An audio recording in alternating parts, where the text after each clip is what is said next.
రాజన్న సిరిసిల్ల జిల్లా గంభీరావుపేట మండల కేంద్రంలో ఉద్రిక్తత చోటు చేసుకుంది.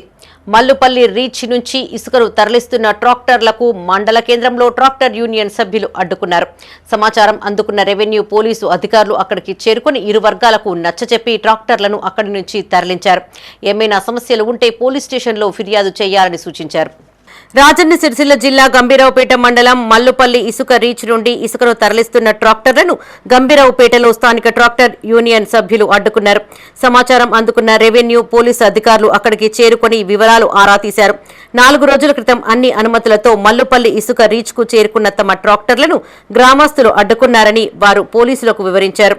ఇప్పుడు అదే గ్రామం నుంచి వచ్చిన ట్రాక్టర్లను తమ గ్రామంపై నుంచి వెళ్లనివ్వబోమని వారు స్పష్టం చేశారు. ఎస్ఐ అనిల్ కుమార్ మల్లుపల్లి ట్రాక్టర్లను అక్కడి నుంచి తరలించారు. మీకు ఏమైనా సమస్య ఉంటే పోలీస్ స్టేషన్లో ఫిర్యాదు చేయాలని ట్రాక్టర్ యూనియన్ సభ్యులకు సూచించారు. కాగా తమను రీచ్ నుంచి ఇసుక తీయకుండా అడ్డుకున్న వారిపైన చర్యలు తీసుకోవాలని యూనియన్ సభ్యులు పోలీస్ స్టేషన్లో ఫిర్యాదు చేశారు. అనంతరం తహసీల్దార్కు వినతి పత్రాన్ని అందజేశారు. మాకు ఎంఆర్ఓ పత్రాలు ఇచ్చారు, డీడీ కట్టినాం. డీడీ మేరకు పోతే గంభీరపేటలో ట్రాక్టర్లు ఉన్న యజమానులు ఇక్కడ మమ్మల్ని అడ్డుకొని ఎంపీ బండి అడ్డం పెట్టి దుబ్బాక పోసాము కదా మా బండ్లు కొనియం రోడ్డు మీద ఈ ఊళ్ళకే రావద్దని దౌర్జన్యంగా ఆపుతున్నారు. ఏమన్నా మేము మాట్లాడితే కొట్టడానికి వస్తున్నారు.